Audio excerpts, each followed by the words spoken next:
sebuah ruang praktik bidan mandiri, pasangan suami istri datang untuk berkonsultasi program hamil setelah 5 tahun mencoba tanpa hasil. Ibu Rina, seorang karyawan swasta yang aktif mencari informasi di internet, merasa lelah dan ingin hasil cepat. Sementara suaminya, Pak Andi, yang bekerja di luar kota, tampak terburu-buru dan ingin bersolusi instan. Mereka bertemu Bidan Sari, seorang tenaga kesehatan yang sabar dan komunikatif, yang dengan tenang mencoba mengarahkan pasangan ini pada langkah-langkah yang tepat, ilmiah dan sesuai prosedur. Adegan dimulai di ruang praktik Bidan Sari jam 10 pagi. Assalamualaikum Ibu. Waalaikumsalam. Ada yang bisa saya bantu? Ada Bidan Sari Ibu? Ada Ibu. Sini saya antar. Terima kasih Bu. Selamat pagi Ibu Bapak, silakan duduk. Baik, ada yang bisa saya bantu? Iya Ibu, di sini kedatangan kami itu untuk konsul. Di sini kita itu lagi mau konsul hamil. Kami sudah 5 tahun menikah tapi belum ada hasil Ibu. Saya sudah mencoba mencari tahu sendiri, makanya kami mau datang ke sini itu untuk tahu langkah cepatnya seperti itu. Iya Bu, kalau bisa tuh langsung intinya saja, soalnya sebentar jam 1 siang saya harus keluar kota lagi. Tentu, pastinya saya akan membantu Ibu dan Bapak semaksimal mungkin. Tetapi apakah Ibu dan Bapak selama 5 tahun ini tidak menggunakan kontrasepsi? Ya Ibu, saya tidak pernah menggunakan kontrasepsi, tapi hasilnya masih nihil terus. Padahal saya sudah seperti saya sudah mencoba minum vitamin ataupun bahkan disarankan untuk minum seperti jamu, kayak yang katanya itu untuk kesuburan. Saya sudah minum semuanya Ibu, tapi tidak ada hasilnya.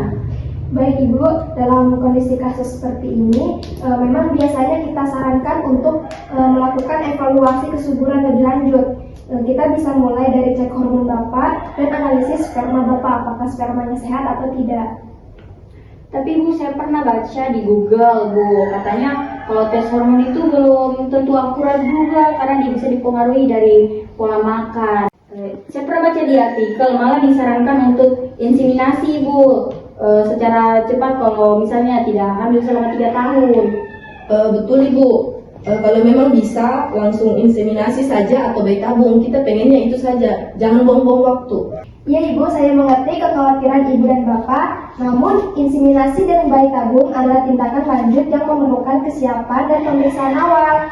Kalau hasil pemeriksaannya normal, bisa jadi cukup dengan metode alami, dibantu intervensi ringan seperti terapi hormon. Tapi Ibu, saya pernah baca di forum ibu-ibu katanya kalau mereka coba terapi hormon itu malah mereka itu mengalami kenaikan berat badan Ibu dan stres. Nah saya itu tidak mau gemuk Bu, saya harus kerja juga, jadi nggak mau bolak-balik periksa Ibu. Betul Ibu, kita tuh yang pengen yang cepat.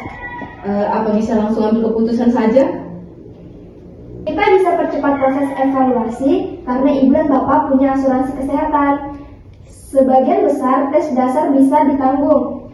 Saya akan membuatkan rujukan untuk cek laboratorium hormon di hari kedua atau hari ketiga siklus haid, lalu analisis sperma untuk Bapak.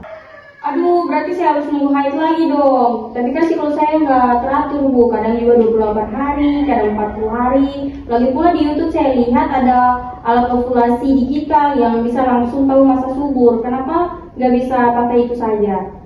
Baik, alat ovulasi memang membantu Bu, tapi itu hanya efektif jika siklus haid Ibu normal atau teratur. Karena siklus Ibu tidak stabil, kita tetap butuh data hormonal untuk mengetahui penyebab, apakah PCOS atau gangguan tiroid atau yang lainnya. Tapi kenapa di internet selalu semuanya simpel? Ini bikin saya makin stres Bu. Bu, bisa langsung kasih rujukan ke dokter spesialis saja, jangan buang-buang waktu. Saya bisa bantu buatkan rujukan ke spesialis kandungan dan klinik fertilitas rekanan. Tapi saya tetap sarankan tes dasar dulu dilakukan.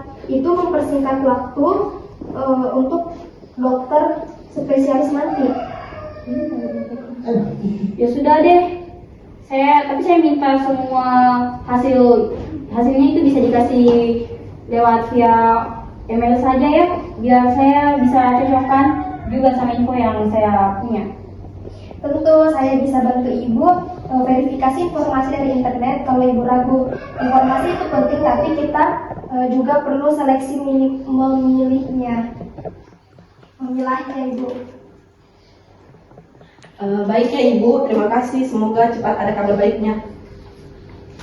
Amin, semangat terus ya Bapak Ibu, semoga usahanya tidak sia-sia. Terima kasih. Saya antar.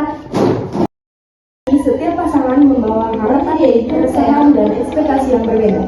Tenaga kesehatan juga perlu mengedepankan empati, edukasi, dan komunikasi yang bijak agar pasien merasa dipahami dan tetap tertata pada prosedur yang tepat. Informasi di internet memang membantu, tapi tidak selalu sesuai dengan kondisi klinis setiap